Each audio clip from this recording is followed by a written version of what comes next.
عمر کا بیٹا مصر گیا, وہاں سے کمائی کر کے لایا, تجارت کرنے گیا, لاکھوں کا مال.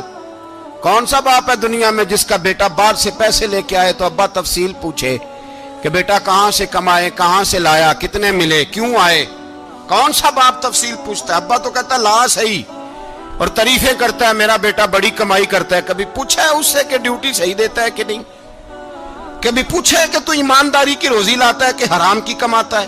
یہ باپ کی ذمہ داری ہے, یہ اماں کی ذمہ داری ہے. پھر کہتا ہے بیماری کیسے آ گئی, پریشانی کیسے آ گئی؟ تو نے کبھی سوال کیا اپنی اولاد سے؟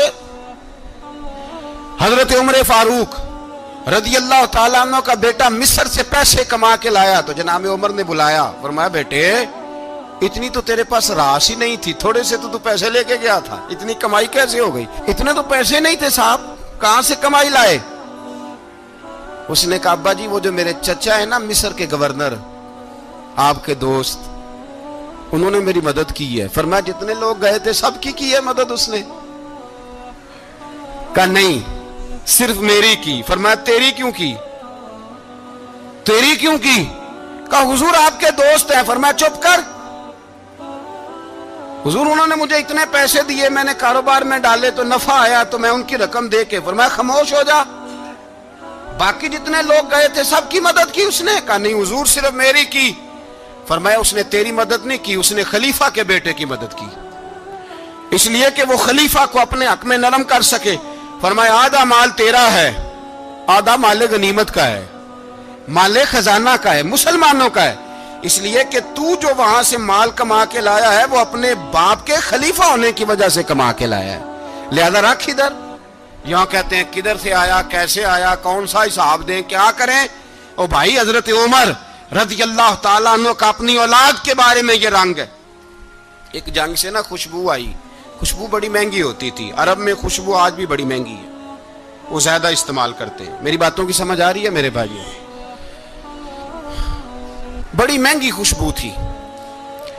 جب وہ خوشبو آئی تو حضرت عمر نے کہا, گھر میں پہلے پہنچی حضرت عمر کے, چونکہ زیادہ عورتیں استعمال کرتی تھی گھر کے اندر خوشبو, مرد بھی لگاتے تھے. حضرت عمر نے اپنی بیوی سے کہا, آپ کی زوجہ تو تھی وہ بڑی خوشبو کو پسند کرتی تھی. حضرت عمر نے اپنی زوجہ سے کہا کہ خوشبو لاؤ, میں نے ایک عورت کی ڈیوٹی لگائی ہے, وہ خوشبو تول کے نا تو حصہ برابر صحابہ میں بانٹ دے گی. تو آپ کی زوجہ کہنے لگی کسی بی بی کی ڈیوٹی لگانے کی کیا ضرورت تھی, میں جو موجود تھی میں بانٹ دیتی ہوں تول کے حصہ برابر. آپ نے فرمایا نہیں تو رہنے دے, وہ فلانی بی بی بانٹے گی. حضور میں نے بھی بانٹنی ہے, میرے پہ کچھ حق ہے؟ آپ نے فرمایا نہیں, تو تفصیل نہ پوچھ, تو خوشبو دے دے, کوئی اور بانٹے گی. خاتون خانہ تھی نا, کہنے لگی نہیں مجھے بھی آج آپ کو بتانا ہی پڑے گا کہ کوئی جو بانٹ سکتی ہے تو میں کیوں نہیں بانٹ سکتی؟ زوجہ کہتی عمر نے بات کی تو میری چیخیں نکل گئی. حضرت عمر فرمانے لگے جب تو خوشبو بانٹے گی نا تیرے ہاتھوں کو بھی لگے گی, تیرے دوپٹوں کو بھی لگ جائے گی. اگر رب کریم نے مجھ سے سوال پوچھا کہ عمر خوشبو تو مسلمانوں کی تھی, تیری بیوی کے دوپٹے کو کیوں لگ گئی, تو میں اللہ کے حضور کیا جواب دوں گا؟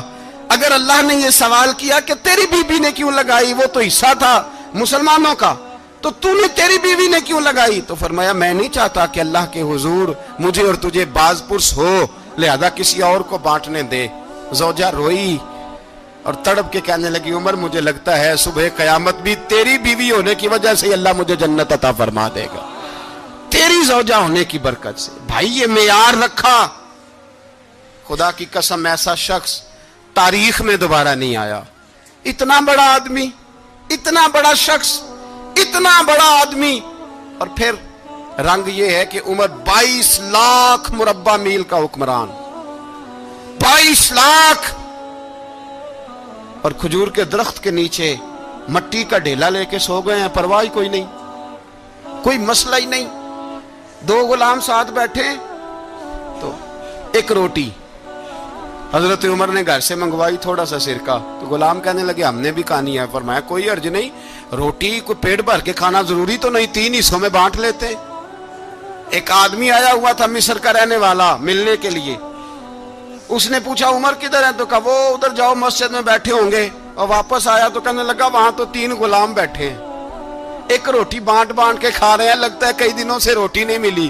کہا 3 غلام تو کوئی نہیں، وہاں 2 ہی تھے، تیسرے تو امیر المومنین تھے۔ اس نے کہا نہیں نہیں، 3 غلام ہیں، کپڑے بھی ایک طرح کے پہنے ہوئے ہیں، بلکہ 2 کے تو پھر صحیح ہیں، تیسرے کے تو زیادہ ماڑے ہیں، کپڑے بھی ایک طرح کے، کھانا پینا بھی ایک طرح کا، اور ان کا نشست برخاست بھی ایک طرح کی ہے، لہذا کوئی فرق نہیں۔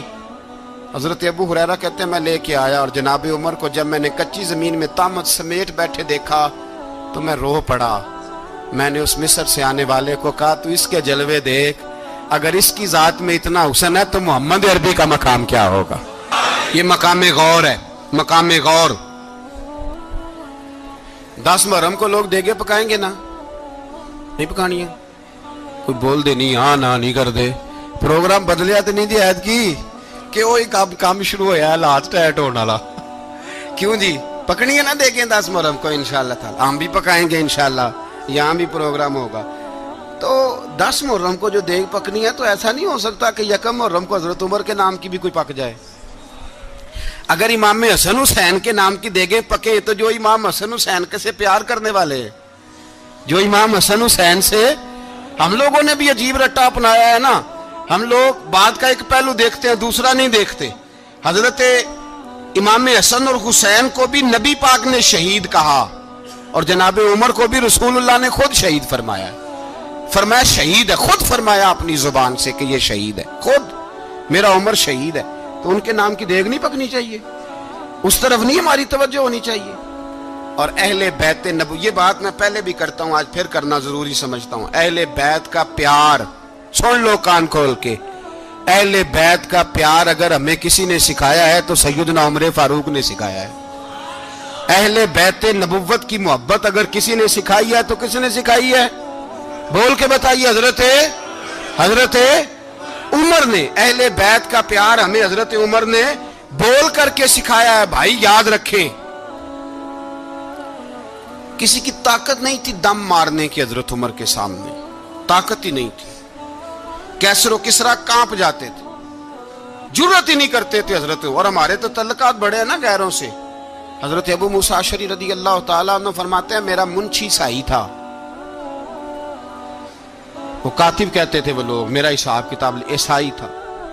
تو فرماتے ہیں ایک دن میں نے وہ سارا حساب کتاب لین دین کے حضرت عمر کو دکھائے تو فرمانے لگے جس نے لکھے ہیں اس کو بلاؤ۔ کہنے لگے حضور مسجد نہیں آ سکتا۔ کیوں نہیں آ سکتا؟ کہنے لگے وہ عیسائی ہے۔ کہتے ہیں حضرت عمر جلال میں آ گئے۔ آپ فرمانے لگے جنہیں رب دور کرتا ہے تم کیوں قریب کرتے ہو؟ جنہیں اللہ دور کرتا ہے۔ فرمایا تم غیروں کو اگر عہدے دو گے تو اپنوں کا کیا بنے گا؟ اگر تم غیروں کو عہدے دو گے تو اپنوں کا۔ یہ سوچ ہے جو آج برما کے مسلمانوں کے لیے بھی ضروری ہے۔ کہا اگر تم غیروں کو عہدے دو گے تو اپنوں کا۔ ہم نے غیروں کو عہدے دیے تو دیکھا نا اپنے کس طرح کاٹے جا رہے ہیں۔ غیروں کو جو عہدے دے دیے یرانے سارے غیروں سے، روز دعویٰ ہوتا ہے چین ہمارا سجن ہے، چین ہمارا دوست ہے۔ او بھائی دوست ہے تو اس سے کہو نا کہ برما تو تمہاری ایک چھوٹی سی ریاست ہے، چین کے بغیر تو وہ سانس بھی نہیں لے سکتا، اس کو کہو نا اس حکومت پہ دباؤ ڈالے۔ لیکن ہم لوگوں نے غیروں کو عہدے دیے تو اپنے پس گئے۔ حضرت عمر کہتے تھے ذمی کا ہم ادب کریں گے، ذمی کافر کا ہم، ایسا کافر جو مسلمان ریاست کو قبول کرے، بدامنی نہ پھیلائے۔ ایک آدمی کو آپ نے دیکھا آنکھوں سے نابینا ہے اور بھیک مانگ رہا ہے، تو حضرت عمر کو نظر آ گیا، فرمایا کون ہو؟ اس نے کہا میں یہودی ہوں۔ فرمایا بھیک کیوں مانگتے ہو؟ کہا جب تک تندرست تھا مسلمانوں کو جزیہ دیتا تھا، بوڑھا ہو گیا ہوں کیا کروں؟ حضرت عمر نے گھوڑے کی پشت پہ بٹھایا، کافر کو گھوڑے کی پشت پہ بٹھایا اور بٹھا کے مدینے لائے۔ حضرت علی شیر خدا وزیر خزانہ تھے، فرمایا علی اس کا وظیفہ جاری کرو۔ کہا یہ کون ہے؟ فرمایا یہ یہودی ہے لیکن یہ ہمیں جزیہ دیتا رہا، بوڑھا ہو گیا بیچارہ، بھیک مانگنے پہ مجبور ہے، ہماری حکومت کے اندر رہتا ہے، اس کا پورا وظیفہ جتنا خرچہ اتنا وظیفہ لگاؤ۔ حضرت علی کہتے ہیں میں وظیفہ لگا رہا تھا اور وہ میرے نبی کا کلمہ پڑھ رہا تھا، وہ رسول اللہ کا کلمہ پڑھ رہا تھا۔ یہ مزاج، یہ نہیں کہ کافر۔ حضرت عمر نے گورنروں کو خط لکھے تھے کہ زبردستی کسی کو مسلمان نہیں کرنا، جہاں ان کی عبادت گاہیں بنی ہو گرانی نہیں، کوئی مندر کوئی گرجا ضائع نہیں کرنا۔ اسلام سب کو جینے کا موقع دیتا ہے، پر بے ایمانوں ظالموں بدذاتوں تمہیں یہ کہتا ہے کہ ہم تمہیں جینے کا موقع دیتے، تم بھی مسلمانوں کو جینے کا موقع دو۔ یہ جہاں بستے ہیں جہاں رہتے ہیں انہیں وہاں جینے کا موقع دو, انہیں بھی اللہ اکبر کہنے کا موقع دو, انہیں بھی قرآن پڑھنے کا موقع دو, انہیں بھی رسول اللہ پر درود پڑھنے کا موقع دو. ہمارے ملک میں عیسائی اپنی مرضی سے کھلے عام تبلیغ کرتے ہیں. یہاں تو چینل چلائے ہیں عیسائیوں نے. کسی مذہبی جماعت نے کبھی جلوس نکالا ہے کہ عیسائیوں کا چینل بند کرو؟ بولے نکلا ہے کہ نہیں نکلا؟ کتنے ظلم کی بات ہے. ہم جب غیر کو اتنا تحفظ دیتے ہیں, اتنا تحفظ دیتے ہیں. ہم نے دیکھا ہے, مجھے بیسیوں لوگوں نے عید پہ ٹیلی فون کیے کہ عیسائیوں کو قربانی کا گوشت دے لیں. مجبور ہیں جی, دروازے پہ آ گئے ہیں, ہمارے کام کاج کرتے ہیں. بیسیوں لوگ, عام آدمی کے دل میں ان کا اتنا جذبہ ہے. وہ مسائل کا بیان کرنا ایک علیحدہ بات, لیکن ہمارے دل کافر کے حق میں بھی نرم ہو جاتے ہیں. تم کس قدر زیادہ بے ایمان ہو اور کفر کس قدر زیادہ ذلیل ہو گیا ہے کہ مسلمان کے حق میں نرم ہوتا ہی نہیں. اور اس سے بڑے ذلیل وہ ہیں جو ان ذلیلوں کے سپورٹر ہیں. وہ کسی عرب ملک کے حکمران ہو یا کسی اور جگہ کے, وہ بڑے ذلیل ہیں جو ان ذلیلوں کے سپورٹر ہیں, جو برما کی بچیوں کے قتل پر اپنی حکومتیں چمکا رہے ہیں. انہیں شرم نہیں آتی. اس قدر مسلمان تڑپا ہے لیکن ان بے غیرتوں کو ذرا ہوش نہیں آئی. اور یہ ان کے کماش, ان کے دلال جو ہر جگہ ان کی سپورٹ کر کے اپنی حکومتیں قائم کرتے ہیں, بے ایمانوں کو پتہ نہیں کہ کب ان پر اللہ کا عذاب اترے گا اور کس طرح ان کے پرخشے اڑیں گے. تمہیں اپنی ذلت اور رسوائی نظر نہیں آ رہی کہ زمین کس طرح تمہارے لیے تنگ ہو گئی ہے؟ اس سے زیادہ اور تمہاری رسوائی کیا ہوگی؟ ڈرو اللہ سے. اور یہ تو دنیا کا عذاب ہے. ان بطش ربک لشدید. میرا رب کہتا ہے قیامت تو قائم ہونے دے. اتنا سخت تیرے رب کی پکڑ ہے, اتنی کسی دوسرے کی ہو سکتی؟ یاد رکھیں اور تھوڑا احتیاط کریں. ہم سب لوگ بھی, جو ہم لوگ آدھی زبان بول کے بھی ان کی سپورٹ کرتے, اب شرم آنی چاہیے ہمیں ان حکومتوں کی سپورٹ کرتے جو مسلمانوں کی لاشوں کے اوپر حکومتیں قائم کرتے ہیں. شرم آنی چاہیے. بہرحال بات دور نکل جائے گی اور میں اپنے مضمون پہ رہتا ہوں. اہل بیت کا پیار اگر سکھایا ہے تو جناب عمر نے سکھایا ہے رضی اللہ تعالی عنہ. امام حسن ملنے, آپ یقین کریں میں جب اس واقعہ کو پڑھتا ہوں تو میرا دل جھوم جاتا ہے. میں کہتا ہوں یار ڈاڈا ہونا اپنی جگہ پہ, عشق ہونا اپنی جگہ پہ, انسان کا باوقار ہونا اپنی جگہ. جہاں کھڑے ہونا تھا وہاں یہ کھڑے ہوتے تھے اور جہاں جھکنا تھا وہاں یہ. ان لوگوں میں اقبال نے کہا تھا تیری نگاہ ناز سے دونوں مراد پا گئے, عقل غیاب و جستجو عشق حضور و اضطراب. جہاں اگر آیا ہے سامنے کیسر و کسرا تو عمر جیسا دلیر کوئی نہیں. اگر سامنے آیا ایران کا بادشاہ تو عمر جیسا تگڑا کوئی نہیں. اگر آیا ہے سامنے غسان کا بادشاہ تو عمر جیسا عادل کوئی نہیں.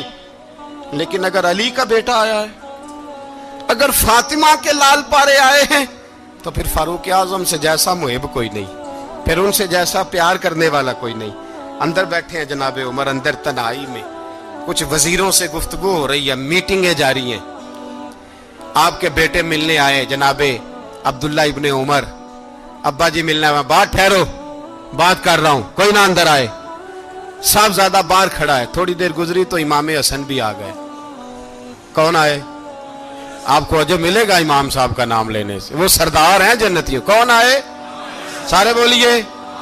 امام حسن تیری نسل پاک میں ہے بچہ بچہ نور کا, تو ہے نے نور تیرا سب گھرانہ. امام حسن آئے تو حضرت عبداللہ ابن عمر کو دروازے پہ کھڑے دیکھا. کہا امیر المومنین کہاں ہیں؟ کہنے لگے حضرت عمر کے بیٹے. کہنے لگے وہ اندر بیٹھے, کچھ میٹنگ ہو رہی ہے اور انہوں نے کہا کوئی اندر نہ آئے, لیکن آپ جانا چاہیں تو چلے جائیں. آپ جانا چاہیں تو تیری نسل پاک میں ہے بچہ بچہ نور, آپ جانا چاہیں تو چلے جائیں. تو انہوں نے کہا جب آپ باہر کھڑے ہیں تو مجھے کوئی اتنا ضروری کام نہیں, اور ابھی زور کی نماز تھوڑی دیر میں ہوگی, میں مسجد میں مل لوں گا امیر المومنین سے. یہ بات کہہ کے امام حسن چلے گئے. یار اتنی بڑی بات نہیں تھی, اتنی بڑی بات نہیں تھی. وہ میرے استادوں کا بیٹا بھی آئے تو کہا ٹھیک ہے جی وہ سوئے ہوئے ہیں, تو کوئی غرض نہیں یار میں ٹھہر کے آ جاؤں گا. کوئی بڑی بات نہیں تھی, دیکھا جائے تو بڑی بات نہیں تھی, پر بات بہت بڑی تھی اس لیے کہ یہ خالی حسن نہیں, یہ حسن ابن علی ہے, یہ حضرت فاطمہ کے لخت جگر. حضرت عمر باہر نکلے, عبداللہ ابن عمر سے پوچھا کوئی آیا تو نہیں؟ تو کہا حضور امام حسن آئے تھے. تو کہا پھر شہزادے کو اندر کیوں نہیں بھیجا؟ کہا میں نے کہا تھا. وہ کہنے لگے اگر امیر المومنین مصروف ہیں تو میں ظہر میں مل لوں گا. حضرت عمر رونے لگے. فرمایا بیٹے تو نے اچھا نہیں کیا. پھر مسجد نہیں گئے, سیدھے امام حسن کے دروازے دستک دی. امام حسن باہر آئے. کہا شہزادے آئے تھے تو ملے کیوں نہیں؟ تو امام حسن کہنے لگے حضور آپ کا اپنا بیٹا دروازے پہ کھڑا تھا, آپ کا اپنا بیٹا دروازے پہ کھڑا تھا, اور منع بھی کیا تھا آپ نے تو میں زور میں مل لیتا. حضرت امام حسن فرماتے جوش جذبات میں جناب عمر نے سر سے پگڑی اتار دی. جوش جذبات میں کہنے لگے حسن میرے بیٹے کا اور آپ کا کیا مقابلہ؟ کیا اس کی ماں کا نام فاطمہ الزہرا ہے؟ کیا اس کی نانی کا نام خدیجۃ الکبریٰ ہے؟ کیا اس کے نانے کا نام محمد مصطفیٰ ہے؟ آپ کا اور اس کا کیا مقابلہ؟ پھر رو پڑے اور کہنے لگے بیٹے میں مکے کے صحراؤں میں اونٹ چرایا کرتا تھا, یہ جو میرے سر پر عزت کے بال ہیں یہ تیرے نانے کے اگائے ہوئے. میں مکے کے خبردار شہزادے خبردار. او بھائی اہل بیت نبوت کے ادب کا رنگ اگر سکھایا ہے تو سیدنا عمر نے سکھایا ہے. حضرت عمر فاروق اتھارٹی ہے, اسلام کی اتھارٹی. یکم محرم حضرت عمر کی شہادت ہے. یہودی بول اٹھا, کافر بول اٹھا. اگر 6 مہینے عمر دنیا میں اور رہتے تو دنیا میں کوئی کافر موجود نہ ہوتا. 6 مہینے. اور جب اس بطل جلیل کا جنازہ اٹھا, اللہ بخاری پڑھیے نا, اللہ مرزقنا شہادت فی سبیلک, اللہ بسترے کی موت نہ دینا شہادت کی دینا. عمر شہید ہوئے, مسجد نبی میں نماز پڑھاتے, اور جب جنازہ اٹھا تو مدینے کا پھر پیچھے جو دلیر بچے وہ مولا علی تھے. مولا علی جناب عمر کا جنازہ اٹھا تو سب سے پہلی ہائے جو نکلی وہ حضرت علی کی زبان سے نکلی, اور حضرت علی ساری داڑھی آنسوؤں سے بھر گئی. لوگوں نے کہا کہ علی کیا ہوا؟ فرمانے لگے تم دیکھ نہیں رہے جنازہ کس کا اٹھا ہے, پلٹ کے دیکھو تو صحیح, تم پتہ نہیں یہ کون گیا ہے. کہ حضور کیا ہوا؟ آپ فرمانے لگے عمر اس طرح کے کام کر کے گیا ہے, اب ان کے رستوں پہ کون چلے گا؟ کون اس کے جگر راہ وفا میں؟ میں نقش ایسے چھوڑ آیا ہوں, میں جس منزل سے گزرا ہوں وہ اب تک یاد کرتی ہے. حضرت علی حضرت عمر کے جنازے پہ کھڑے ہو کے کہتے ہیں اللہ مجھے اس طرح کے عمل کرنے کی توفیق دے جس طرح کے عمر کر کے گیا. میرے بھائی بطل عزیز, بطل حریت حضرت عمر رضی اللہ تعالیٰ عنہ جو اپنی زندگی انقلاب والی گزار کے گئے. عمر جب دنیا سے گئے تو 80 دینار کا قرضہ تھا, 22 لاکھ مربع میل کا حکمران, اور اپنے بیٹے سے کہنے لگے بیٹے کوشش کرنا تیرے خاندان والے مل کے میرا قرضہ اتار دے, میری قبر پہ بوجھ نہ رہے, اور اگر خاندان والے مدد نہ کریں تو میرے دوستوں سے بات کرنا, وہ مدد نہ کریں تو پھر علی سے بات کرنا. ان کا پیار آپس میں اتنا, اور تو اختلاف ثابت کر رہا. 80 دینار کا قرضہ چھوڑ کر حضرت عمر دنیا سے گئے, اور جاتی دفعہ کہہ گئے میرے بعد میرے بچوں کو حکومت کے مشورے میں بھی شامل نہ کرنا, حکومت کے مشورے میں بھی میری اولاد شامل نہ ہو. اتنا بڑا شخص اتنا بڑا رنگ دے کے یکم محرم کو جب عمر فاروق کا وصال ہوا تو بیٹے سے کہنے لگے اماں عائشہ سے جا کے کہو میرا بھی نبی پاک کے روزے میں دفن ہونے کو دل کرتا ہے. ایک قبر کی جگہ ہے اماں جی نے اپنے لیے رکھی ہے, بخاری ہے بخاری. حضرت عائشہ کے پاس صاحبزادے گئے, کہنے لگے اماں جی عمر کو زخم لگ گیا ہے, حالت بڑی پریشانی والی ہے. وہ کہتے ہیں اگر اماں اجازت دیں. سید عائشہ رو پڑی, فرمانے لگی کہ وہ اپنی قبر کی جگہ تو نہیں نہ کسی کو دیتا, پر عمر نے کمال ہی بڑا کیا. اسے کہو جاؤ گنبد خضرا میں قیامت تک جو مصطفیٰ پہ اور ابو بکر پہ سلام پڑے گا وہ تجھ پہ بھی سلام پڑھ کے جائے گا, جاؤ میں نے جگہ دی.